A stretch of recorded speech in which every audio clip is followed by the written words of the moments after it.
আজকে সকাল 7টার সময় ঢাকা থেকে পাবনাগামী মাছরাঙ্গা এক্সপ্রেস এবং পাবনা থেকে ঢাকাগামী শাহজাদপুর এক্সপ্রেস দুইটা গাড়ি শোলাবাড়িয়া নামক স্থানে ওভারটেক করার সময় দুইটা গাড়ি মুখোমুখি সংঘর্ষে এই মাছরাঙ্গা গাড়ির যে চালক আছে, চালক গুরুতর আহত, হাসপাতালে নেওয়া হয়েছে এবং হেল্পার ঘটনাস্থলে মারা গিয়েছেন।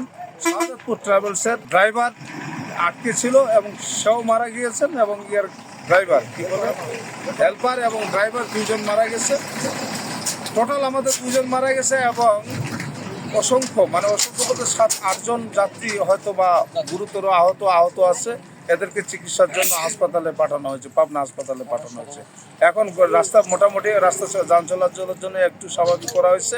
পরবর্তীতে গাড়িগুলা সেই রাস্তা থেকে রিমুভ করা হয়েছে।